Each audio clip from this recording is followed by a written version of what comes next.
Ya, kita nggak bahas logonya bagus atau jelek, itu persoalan lain. Kita bahas bagaimana isi kandungan daripada logo ini.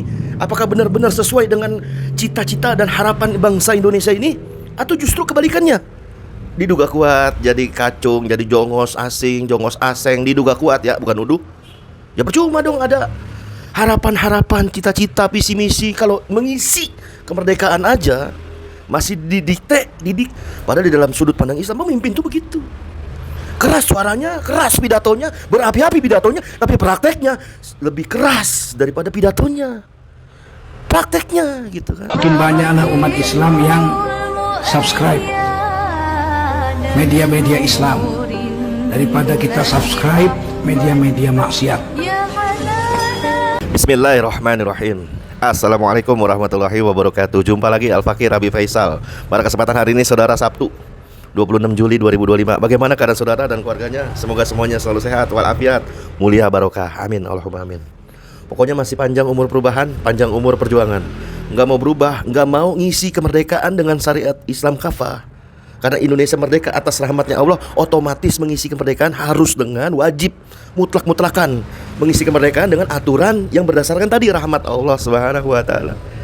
Kalau cuman logo, ya kita disclaimer dulu nih ya.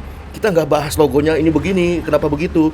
Kita bahas perspektif sudut pandang logo ini secara politis, ya gitu ya. Logo ini bagus. HUT Dirgahayu RI ke-80 tahun. Logonya bagus. Karya anak bangsa, harus diacungin jempol. Nah sekarang sisi filosofis, sisi politis dari logo ini apa sih? Oh ternyata cuma harapan doang. Oh ternyata cuman omon-omon doang. Ah mana buktinya? Nah, kita bahas nih saudara. Ini ada logo dengan tema HUT RI ke-80 resmi diluncurkan. Karya anak bangsa, keren, bagus. Bagus. Ya, kita nggak bahas logonya bagus atau jelek, itu persoalan lain. Kita bahas bagaimana isi kandungan daripada logo ini. Apakah benar-benar sesuai dengan cita-cita dan harapan bangsa Indonesia ini, atau justru kebalikannya? Diduga kuat jadi kacung, jadi jongos asing, jongos aseng. Diduga kuat ya, bukan nuduh. Ya percuma dong ada harapan-harapan, cita-cita, visi misi kalau mengisi kemerdekaan aja masih didikte oleh asing maupun aseng. Nauzubillah min dzalik. Ini ada berita nih saudara dari Pramuka DIY. Kita baca sebentar aja ya kan. Semenit aja baca. Logo dan tema Hari Ulang Tahun Indonesia ke-80 diluncurkan oleh Presiden di Istana Negara ya. Tema HUT ini adalah temanya Bersatu, Berdaulat, Rakyat Sejahtera, Indonesia Maju. Tema ini mengandung harapan yang usianya telah menginjak 80 tahun dengan makna sejalan dengan visi asta cita Presiden Pak Prabowo. Harapan saudara. Iya. Yuk kita pakai otak ya, pakai otak. Kan punya otak kan? Ya, pakai otak. Membangun negara sebesar ini, Indonesia Raya seluas ini, dengan sumber daya alam yang melimpah, nikel, minyak, gas, emas, uranium, dan lain sebagainya macamnya. Itu apakah cukup hanya dengan harapan? Harapan.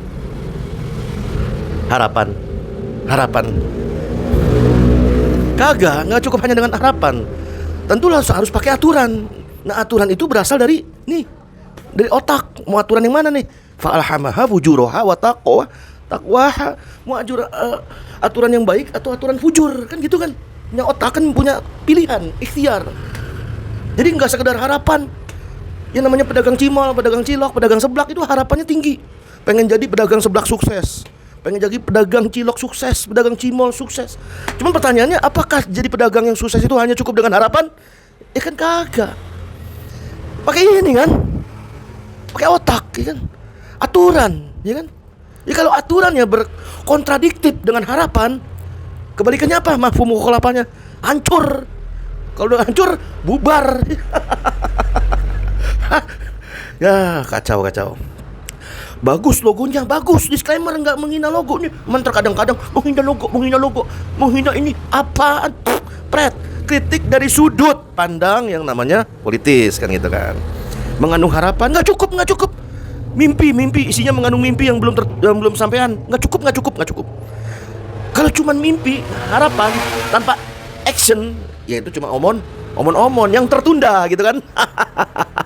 Bahkan bisa jadi diduga kuat akan jadi bualan semata. Karena logo tersebut hanya berbentuk teori, ya kan, nggak ada prakteknya. Sekarang pertanyaannya, setiap tahun kita ganti logo. Setiap tahun, setiap tanggal 17 ganti logo. Dan beraneka ragam logonya dengan harapan masing-masing tiap tahun, ya kan? Sudah gonta-ganti logo, sudah gonta-ganti tema, sudah gonta-ganti harapan. Bagaimana hasilnya, saudara? Sebangsa dan setanah air. Hasilnya bagaimana? Hasilnya pertanyaannya banyak. Apakah rumah sakit gratis? Nah, bayar kan? Bayar tiap bulan, ya kan? Apakah orang sakit itu nggak bayar, gratis? Semuanya lah, secara keseluruhan lah. Bukan hanya pasien tertentu aja lah. Apakah semuanya orang sakit itu di Indonesia ini gratis? Semuanya, tanpa terkecuali? Apakah BBM murah? Apakah Pertalite murah? Apakah Pertamax murah? Apakah pendidikan bebas dari pungli? Ya kan? Apakah koruptor satu biji aja yang dihukum mati? Apakah koruptor asetnya itu dirampas? Asetnya itu diambil alih oleh negara? Sebutin satu aja koruptor yang asetnya diambil alih oleh negara, ya kan?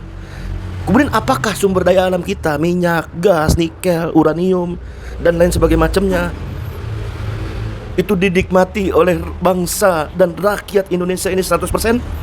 Kan kagak begitu cerita. Apakah utang luar negeri kita lunas? Kalau cuma modal harapan, lunas gak? Udah berapa ribu triliun itu? 8.000 triliun, mau 10.000 triliun. Apakah cukup hanya dengan harapan? Apakah Indonesia sukses jadi negara maju tanpa hutang?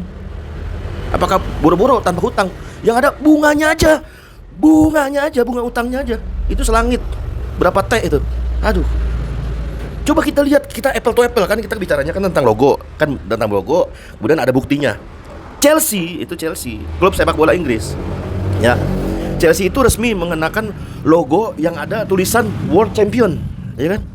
Ya memang faktanya Chelsea itu juara Piala Dunia antar klub, ya kan? Kemudian ada Real Madrid. Real Madrid itu ada logo 15 piala. Ya, 15 piala. Logo di sini 15 piala. Ya memang faktanya sudah juara Liga Champion, ya kan? Sebanyak 15 kali. Ada juga di Barcelona Ada logo UNICEF. Dulu di tahun 2011-an ada di sini. Kemudian sekarang di belakangnya ada UNICEF.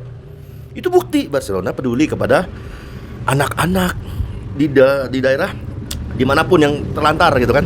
Ada UNICEF. Ada logo, ada buktinya, ada prakteknya gitu kan. Coba kalau bandingkan dengan tadi 80 tahun, kalau cuma harapan, waduh. Padahal di dalam sudut pandang Islam ya, pemimpin itu bukan topeng, bukan citra, bukan terlihat memimpin, bukan sekedar omon-omon yang notabene pidato berapi-api. Lihat tuh, Muhammad Al-Fatih. Itu pidatonya berapi-api saat ingin menaklukkan Konstantinopel. La tuftahana al-Konstantinia wala ni'mal amiruha wala ni'mal jais dzalikal jais. Itu berapi-api, membakar semangat tentara kaum muslimin saat itu, mengutip hadis Nabi SAW. Itu Muhammad Al-Fatih. Tapi bukan sekedar berapi-api doang, tapi dipraktekkan. Itu yang namanya perahu naik ke atas bukit, perahu dalam satu hari satu malam naik ke atas yang namanya gunung. Itu bukan di dalam, bukan di laut, bukan di sungai. Naik ke bukit, perahu. Dibuktikan, bukan cuma berkoar-koar, berapi-api, bukan, tapi ada buktinya. Buktinya apa? Konstantinopel takluk oleh Amirul yang notabene Amirul Jihad itu, Amirul pemimpin itu, Sultan itu, Muhammad Al-Fatih. Nggak cukup harapan, ya harapan aja. Harapan nanti kita akan menaklukkan Konstantinopel, berharap. Terus nggak ngelakuin apa-apa.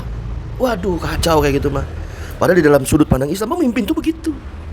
Keras suaranya, keras pidatonya, berapi-api pidatonya, tapi prakteknya lebih keras daripada pidatonya. Prakteknya gitu kan, prakteknya. Jadi yang namanya goals, yang namanya tujuan, itu pas karena punya praktek. Perbuatan sudah berkata, kata-kata nggak ada artinya. Tugas utama pemimpin di dalam Islam bukan pidato berapi-api, bukan terlihat baik, terlihat memimpin, bukan punya harapan sebanyak-banyaknya, bukan. Tapi tugas utama penguasa, pemimpin adalah pelayan rakyat.